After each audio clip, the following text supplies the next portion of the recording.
Bignon Gontran Dansou fait son entrée triomphale dans le cercle des écrivains béninois. Il a lancé son premier livre intitulé « Le garçon qui n'a que ses rêves » ce samedi 27 septembre 2025 dans la salle de réunion de l'arrondissement 1 de Kétou. Ceci sous le haut parrainage du professeur François Adebayo Abiola. Ce jeune entrepreneur et doctorant en sciences de l'agronomie et de l'eau a retracé à travers son premier ouvrage littéraire le courage et la persévérance qui caractérisent un homme soucieux de son avenir. Bignon Gontran Dansou, auteur de ce chef-d'œuvre littéraire, s'adresse notamment aux jeunes. Ce matin, nous ne sommes pas seulement réunis pour la sortie officielle d'un livre.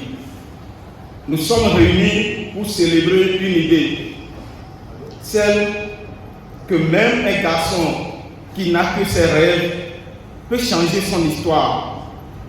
Et pourquoi pas contribuer à changer celle de sa communauté, celle de son pays et même au-delà tout un continent.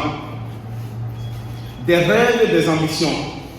Chacun de nous, dans le secret de son cœur, a déjà eu à caresser un rêve. Un rêve qui semblait parfois inaccessible. Toutes les grandes réussites de l'histoire ont commencé un jour par une idée, par un rêve, par une ambition de changer les choses, de devenir plus meilleur. Plusieurs personnalités étaient conviées à cette cérémonie de lancement. Empêché, l'ancien vice-premier ministre du Bénin s'est fait représenter par Dr Oscar Fatan. Je me tiens ici devant vous avec humilité et fierté pour représenter le vice-premier ministre, M.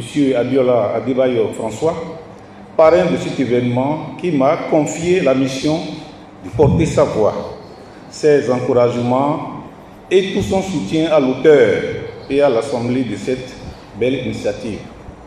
Je vous apporte mes salutations les plus respectueuses ainsi que ces félicitations chaleureuses à M. Dansou Bignon Gontran pour la publication de son premier livre intitulé « Le garçon qui n'a que ses rêves ». Ce titre, à lui seul, est un message. Il parle à notre jeunesse, à nos frères et sœurs en quête d'un avenir meilleur, à tous ceux qui n'ont pas hérité d'un confort matériel, mais qui portent en eux la richesse des idées, la force de la volonté et la lumière de l'espoir. Ce livre n'est pas simplement une œuvre littéraire, il est le témoignage d'un parcours, le reflet d'une génération et l'illustration vivante de cette vérité que nous rappelle la citation d'ouverture. La suite de votre vie dépendra de celui que vous allez rencontrer sur votre chemin. Aujourd'hui, à Kétou, nous faisons une rencontre, celle d'un écrivain qui choisit de rêver à haute voix, celle d'un livre qui peut-être éveillera des consciences, ouvrira des yeux et touchera des cœurs.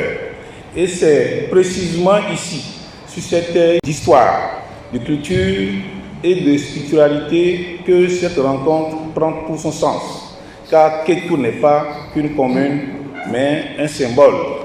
Un lieu où les traditions rencontrent l'avenir, où la sagesse ancienne croise l'élan de la jeunesse.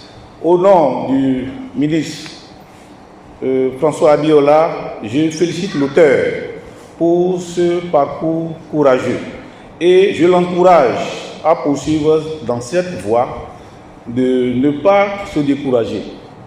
L'écriture, de la transmission, de la construction intellectuelle. J'adresse également un appel à notre jeunesse: lisez, rêvez, écrivez et agissez. C'est car parfois tout commence par un rêve et ce rêve peut devenir un livre et ce livre peut changer une vie. Mesdames et messieurs, en tant que représentant du parrain, je réaffirme ici le soutien total du monsieur le Premier ministre Abiola Adebayo François à cette initiative. Le parrain de l'événement, toujours prêt à œuvrer pour la postérité, reste toujours dans sa dynamique de tracer le chemin aux plus jeunes.